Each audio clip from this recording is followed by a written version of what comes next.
सबसे ज़्यादा कर्ज लेने के बावजूद संपत्ति में लगातार इजाफा कर रहे भारत के सबसे बड़े पूंजीपति गौतम अडानी ने अब एक और कीर्तिमान स्थापित कर लिया है।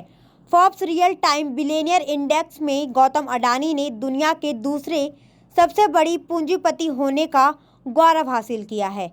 यानी दुनिया के टॉप 10 अरबपतियों की लिस्ट में एलन मस्क ही गौतम अडानी से आगे हैं।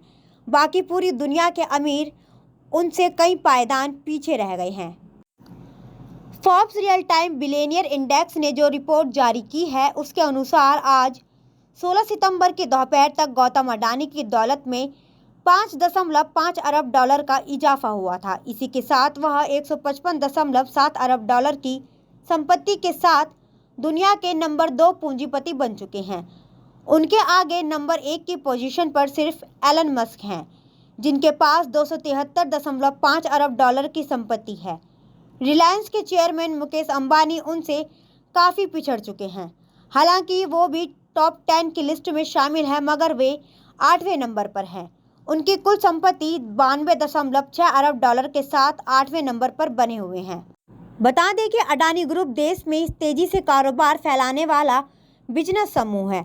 मौजूदा समय में ग्रुप के अंतर्गत Adani enterprises, Adani power, Adani green, Adani transmission, Adani gas और अडानी पोर्ट है। अडानी ग्रुप की सभी कंपनियों पर 2.18 लाख करोड़ रुपए का कर्ज है। दरअसल वित्त वर्ष 2021-22 के अंत में यानी मार्च 2022 तक गौतम अडानी ग्रुप की कंपनियों का कर्ज पिछले साल की तुलना में 42% से ज़्यादा बढ़ चुका है।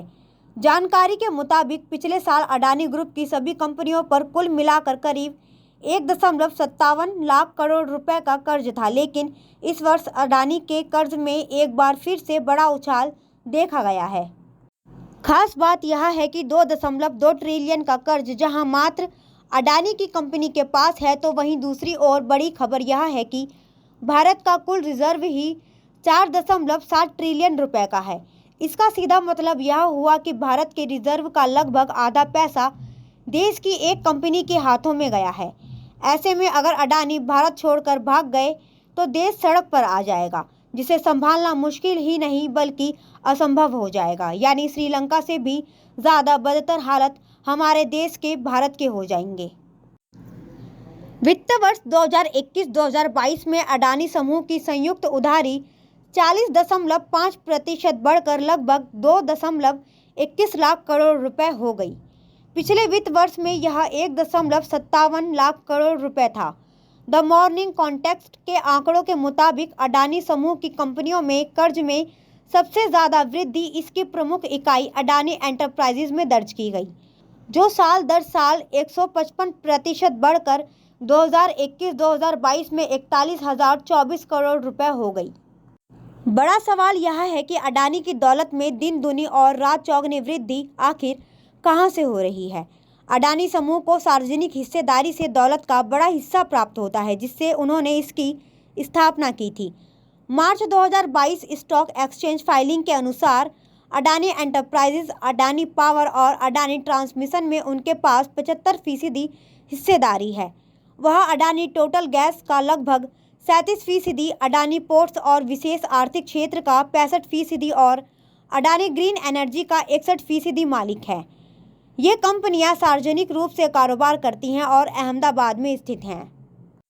ब्लूमबर्ग के अनुसार गौतम अडानी हमारे देश में सबसे बड़ा बंदरगाह संचालक, थर्मल कोयला उत्पादक और कोयला व्यापारी हैं। गुजरात में जन्मे अडानी कॉलेज छोड़ने के बाद किशोरावस्था में ही मुंबई चले गए थे और अपने गृह राज्य गुजरात लौटने से पहले उन्होंने हीरा कारोबार में काम किया था। वैश्विक व्यापार में अडानी ने अपने भाई के प्लास्टिक व्यवसाय के लिए पॉलीविनाइल क्लोराइड के आयात के साथ शुरुआत की थी। 1988 में उन्होंने वस्तुओं के आयात और निर्यात के लिए समूह की प्रमुख कंपनी अडानी एंटरप्राइजेज की नींव रखी और फिर पीछे मुड़कर नहीं देखा।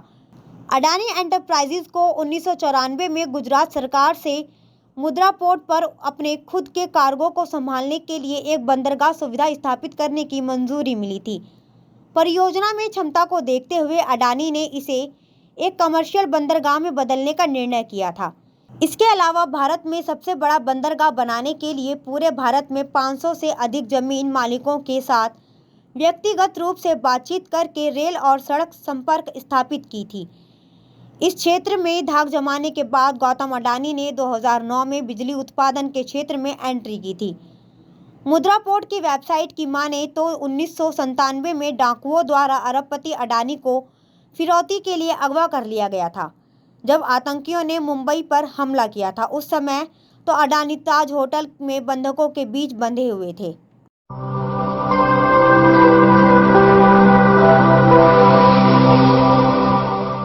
जन ज्वार जनता की